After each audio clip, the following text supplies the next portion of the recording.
La nouvelle identité qui t'a été donnée ne servira à rien si tu n'as pas de révélation. C'est la révélation qui va permettre que la nouvelle identité là soit utile dans ton ministère. Jésus a lancé un examen. Qui dites-vous que je suis? Matthieu 16, 16. Simon Pierre répondit, tu es le Christ, le Fils du Dieu vivant.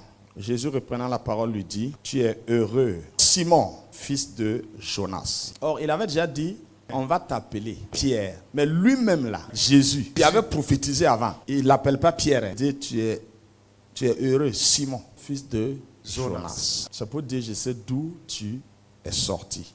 Car ce ne sont pas la chair et le sang qui t'ont révélé cela, mais c'est mon Père qui est dans les cieux. Il est en train de montrer quoi? Dans le premier contact, je t'ai dit, tu es Simon, fils de Jonas. Tu seras appelé Pierre. Il est en train de montrer que ce qu'il avait dit là, ce n'était pas la chair et le sang qui lui ont révélé cela. Mais c'est son Père qui est dans les cieux qui lui a révélé que cet homme-là, il s'appelle Simon. Il est le fils de Jonas. Mais bientôt, il sera appelé Pierre. Le même esprit qui a donné la révélation à Jésus concernant Pierre, son ancienne et sa nouvelle identité, ce même Saint-Esprit va chez Pierre et il donne la révélation sur l'identité de Jésus. Lui aussi, c'est Jésus, fils de Marie et de Joseph. Mais maintenant, le Saint-Esprit donne une nouvelle révélation. Le Jésus que tout le monde connaît là, il est le Christ, le Fils du Dieu vivant. Donc le Saint-Esprit a pris des gens qui étaient dans le naturel et il les a branchés dans le spirituel. Vous pouvez vous connaître dans le naturel, mais quand chacun rentre dans son versant spirituel, vous devez encore vous connaître dans l'esprit. Si vous ne vous connaissez pas dans l'esprit, vous allez pouvoir travailler comment? Vous allez pouvoir travailler comment? Comme cela, les équipes ne marchent pas. Les gens sont dans l'esprit, ils ne savent même pas leur collaborateur c'est qui. Non, si tu ne sais pas, regardez naturellement, si tu es malade,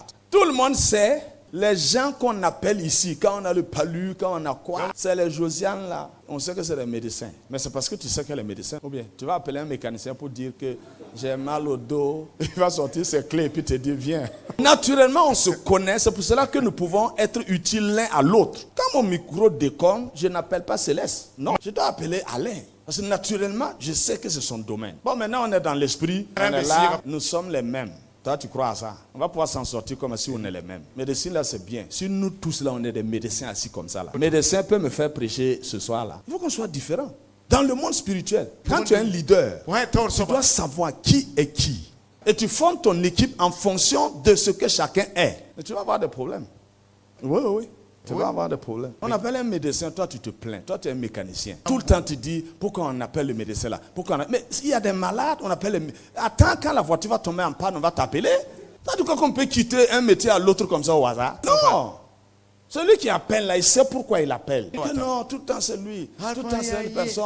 Ici là, on fait des distinctions. On n'aime pas les gens de la même manière. Chez toi à la maison là, on aime les gens de la même manière. Pourquoi le matin tu laisses la servante nettoyer la maison, toi tu prends la moto, tu sors. Appelle le patron, l'a dit aujourd'hui la servante me remplace et moi je la remplace à la maison. On va t'amener en psychiatrie, t'injecter des produits, tu vas savoir. Vous comprenez? Jésus a d'abord connu Pierre en tant que Simon, fils de Jonas. Il sera bientôt appelé Pierre. Maintenant, Pierre a connu Jésus. Tu es Jésus, fils de Joseph et de Marie. Mais maintenant, tu es le Christ, fils du Dieu vivant. Les deux là, ils peuvent travailler ensemble ou pas. Tu crois que Jésus va bâtir son église sur quelqu'un qui ne le connaît pas? Tu peux prendre ton argent confié à quelqu'un que tu ne connais pas? Même pour ouvrir un compte bancaire là, tu demandes toujours pour voir dans quelle banque est bien. Toutes les banques sont bien. Mais pourquoi tu demandes quelle banque est bien? Parfois, tu essaies de voir est-ce qu'il n'y a pas quelqu'un que vous connaissez dans la banque.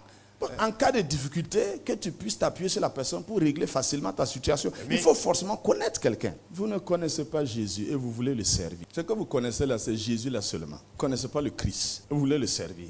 Vous aussi, il faut réfléchir.